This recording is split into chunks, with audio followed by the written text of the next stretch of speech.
जय हो संतोषी मैया की। संतोषी माता व्रत कथा।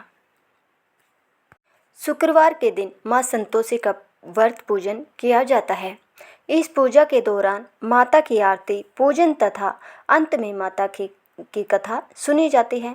आइए जाने शुक्रवार के दिन की जाने वाली संतोषी माता व्रत कथा शुरू करते हैं।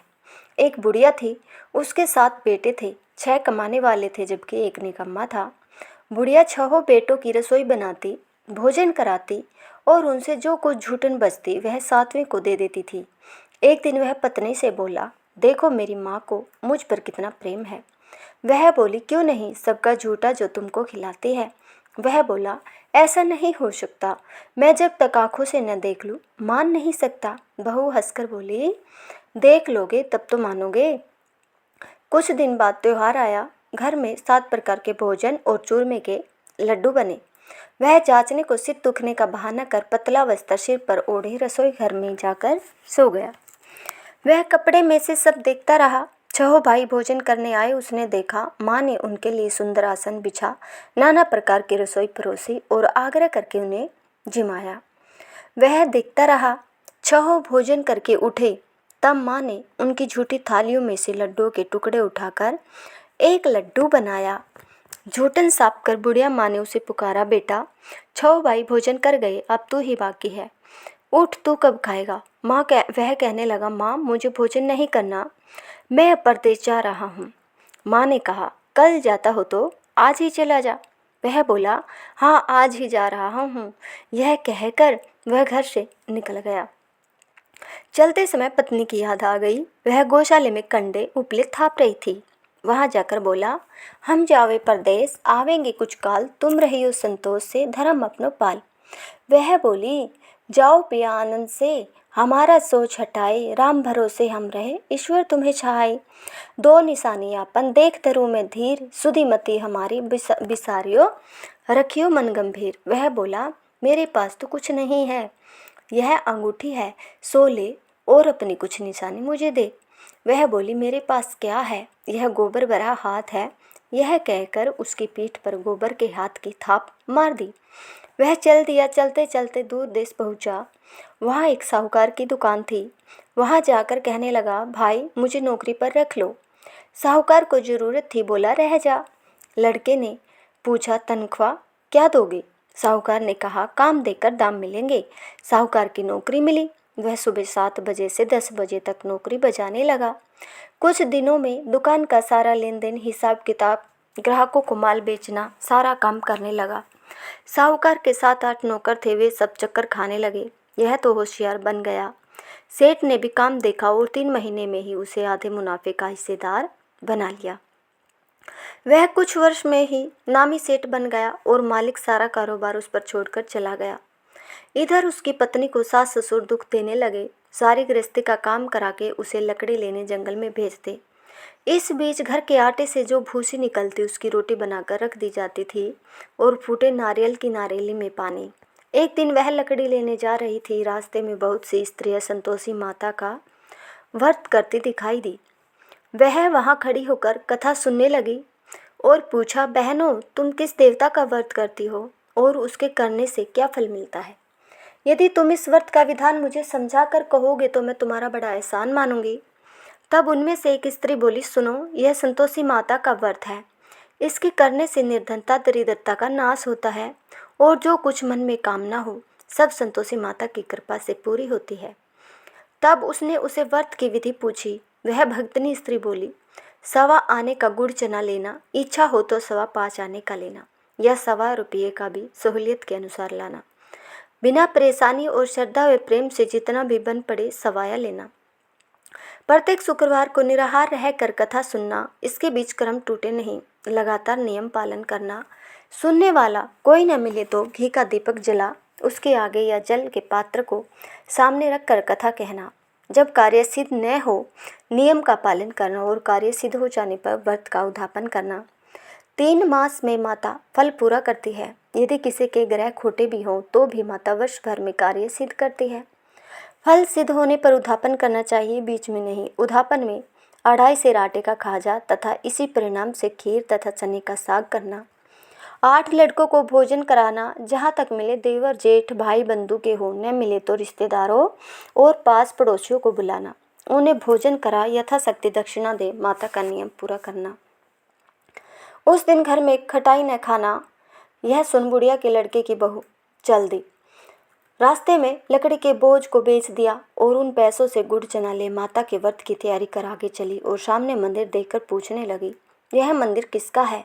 सब कहने लगे, संतोषी माता का मंदिर है। यह सुनकर माता के मंदिर में जाकर चरणों में लौटने लगी।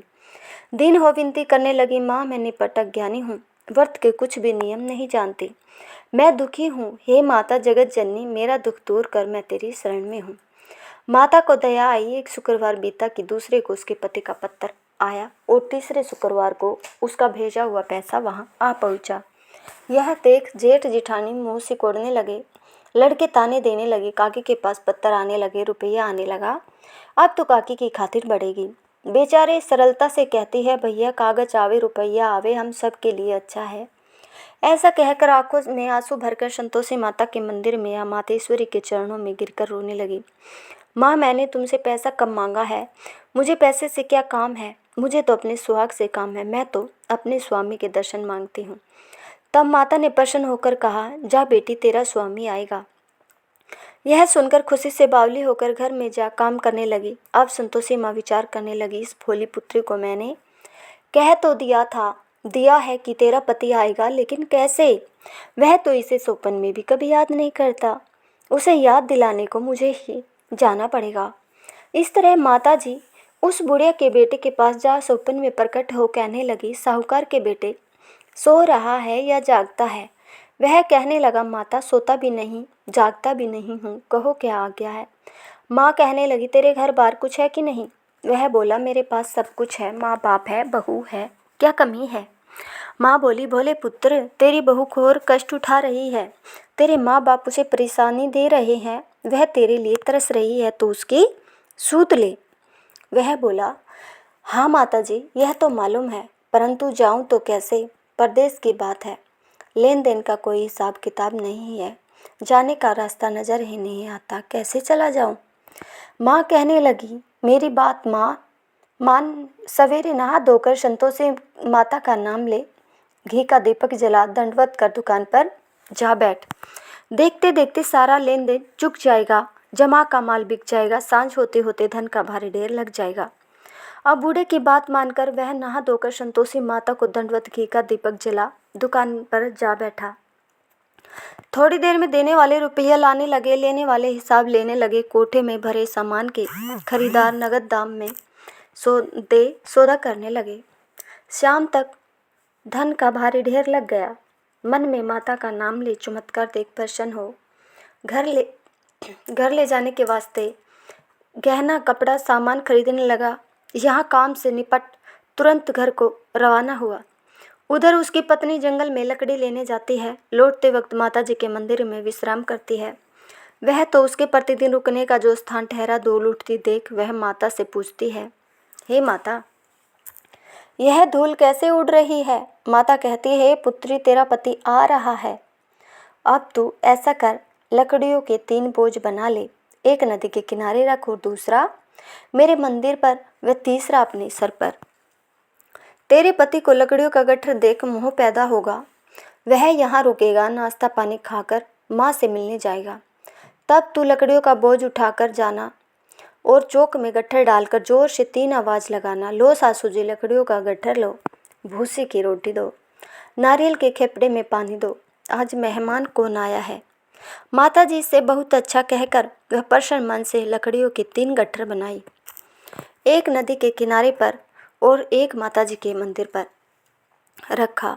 इतने में मुसाफिर आ पहुँचा। सूखी लकड़ी देखकर उसकी इच्छा उत्पन्न हुई कि हम यहीं पर विश्राम करें और भोजन बनाकर खा पीकर गांव जाए। इसी तरह रुककर भोजन बना विश्राम करके गांव को गया। सबसे प्रेम से मिला। उसी समय सिर पर लकड़ी का गट्ठर लिए वह उतावली सी आती है। लकड़ियों का भारी बोझ आंगन में डालकर जोर से 3 आवाज़ देती है, लो सासू जी लकड़ियों का गट्ठर लो, भूसी की रोटी दो, आज मेहमान कौन आया है। यह सुनकर उसकी सास बाहर आकर अपने दिए हुए कष्टों को बुलाने हेतु कहती है, बहू ऐसा क्यों कहती है? तेरा मालिक ही तो आया है, आ बैठ, मीठा भात खा, भोजन कर, कपड़े गहने पहन। उसकी आवाज़ सुन, उसका पति बाहर आता है। अंगूठी देख व्याकुल हो जाता है। माँ से पूछता है, माँ यह कौन है? माँ बोली, बेटा यह तेरी बहू है। जब से तू गया है तब से सारे गांव में भटकती फिरती है। घर का कामकाज कुछ करती नहीं, चार पहर आकर खा जाती है। वह बोला, ठीक है माँ, मैंने इसे भी देख लिया और मैंने तुम्हें भी देख लिया। अब दूसरे घर की ताली दो, मैं उसमें रहूँगा। माँ बोली, ठीक है, जैसी तेरी मर्जी। तब वह दूसरे मकान की तीसरी मंजिल का कमरा खोल सारा सामान जमाया। एक दिन में राजा के महल जैसा ठाट बाट बन गया। अब क्या था, बहू सुख भोगने लगी। इतने में शुक्रवार आया। उसने पति से कहा, मुझे संतोषी माता के व्रत का उद्यापन करना है। पति बोला, खुशी से कर लो। वह उद्यापन की तैयारी करने लगी। जिठानी के लड़कों को भोजन के लिए कहने गई, उन्होंने मंजूर किया, परंतु पीछे से जिठानी ने अपने बच्चों को सिखाया, देखो भोजन के समय खटाई मांगना, जिससे उसका उद्यापन पूरा न हो। लड़के जीमने आए, खीर खाना पेट भरकर खाया, परंतु बाद में खाते ही कहने लगे, हमें खटाई दो, खीर खाना हमको नहीं भाता, देखकर अरुचि होती है। वह कहने लगे, भाई खटाई किसी को नहीं दी जाएगी, यह तो संतोषी माता का प्रसाद है। लड़के उठ खड़े हुए, बोले, पैसा लाओ। भोली बहू कुछ जानती नहीं थी, उन्हें पैसे दे दिए। लड़के उसी समय हट करके इमली खटाई ले खाने लगे। यह देखकर बहू पर माता जी ने कोप किया। राजा के दूध उसके पति को पकड़ कर ले गई। जेठ जिठानी मन माने वचन कहने लगे, लूट लूट कर धन इकट्ठा कर लाया है, अब सब मालूम पड़ जाएगा जब जेल की मार खाएगा। बहू से यह सहन नहीं हुए, रोते हुए माता जी के मंदिर गई। कहने लगी, हे माता, तुमने क्या किया? हंसा कर अब भक्तों को रुलाने लगी। माता बोली, बेटी तूने उद्यापन करके मेरा व्रत भंग किया है। वह कहने लगी, माता मैंने कुछ अपराध किया है, मैंने तो भूल से लड़कों को पैसे दे दिए थे, मुझे क्षमा करो, मैं फिर तुम्हारा उद्यापन करूँगी। माँ बोली, अब भूल मत करना। वह कहती, अब भूल नहीं होगी। अब बतलाओ वे कैसे आवेंगे? माँ बोली, जा पुत्री, तेरा पति तुझे रास्ते में आता मिलेगा। वह निकली, राह में पति आता मिला। वह पूछी, कहाँ गए थे? वह कहने लगा, इतना धन जो कमाया है उसका टैक्स राजा ने मांगा था, वह भरने गया था। वह प्रसन्न हो बोली, भला हुआ, अब घर को चलो। कुछ दिन बाद फिर शुक्रवार आया। वह बोली, मुझे फिर माता का उद्यापन करना है। पति ने कहा, करो। बहू फिर जेठ के लड़कों को भोजन को कहने गई। जिठानी ने एक दो बातें सुनाई और सब लड़कों को सिखाने लगी, तुम सब लोग पहले की तरह खटाई मांगना। लड़के भोजन से पहले कहने लगे, हमें खीर नहीं खानी, हमारा जी बिगड़ता है, कुछ खटाई खाने को दो। वह बोली, खटाई किसी को नहीं मिलेगी, आना हो तो आओ। वह ब्राह्मण के लड़के लाकर भोजन कराने लगी। यथाशक्ति दक्षिणा की जगह एक एक फल उन्हें दे दिया। संतोषी माता प्रसन्न हुई। माता की कृपा होते ही 9वें मास में उसके चंद्रमा के समान सुंदर पुत्र प्राप्त हुआ। पुत्र को पाकर प्रतिदिन माता जी के मंदिर को जाने लगी। माँ ने सोचा, यह रोज आती है, आज क्यों न इसके घर चलो। यह विचार कर माता ने भयानक रूप बनाया। गुड़ चने से सना मुख, ऊपर सूंड के समान होठ, उस पर मक्खियाँ भिन भिन कर रही थी। दहली पर पैर रखते ही उसकी सास चिल्लाई, देखो रे, कोई चुड़ैल डाकिनी चली आ रही है, लड़कों इसे भगाओ, नहीं तो यह हम सबको खा जाएगी। लड़के भगाने लगे, चिल्लाकर खिड़की बंद करने लगे। बहू रोशनदान में से सब देख रही थी। प्रसन्नता से पगली बन चिल्लाने लगी, आज मेरी माता जी मेरे घर आई है, वह बच्चे को दूध पिलाने से हटाती है। इतने में सास का क्रोध फट पड़ा। वह बोली, क्या उतावली हुई, बच्चे को पटक दिया। इतने में माँ के प्रताप से लड़के नजर आने लगे। वह बोली, माँ मैं जिसका व्रत करती हूँ यह संतोषी माता है। सबने माता जी के चरण पकड़ लिए और विनती कर कहने लगे, हे माता, हम मूर्ख हैं, अज्ञानी हैं, तुम्हारे व्रत की विधि हम नहीं जानते, व्रत भंग कर हमने बड़ा अपराध किया है, जगत माता आप हमारा अपराध क्षमा करो। इस प्रकार माता प्रसन्न हुई। बहू को प्रसन्न हो, जैसा फल दिया वैसा माता सबको दे, जो पड़े उसका मनोरथ पूर्ण हो। बोलो संतोषी माता की जय। अगर आपको हमारी कथा पसंद आई हो तो इस वीडियो को लाइक ज़रूर करें और हमारे चैनल को सब्सक्राइब भी करें। बेल आइकन को प्रेस ज़रूर करें। कथा सुनने के लिए हम आप लोगों का तहे दिल से धन्यवाद करते हैं।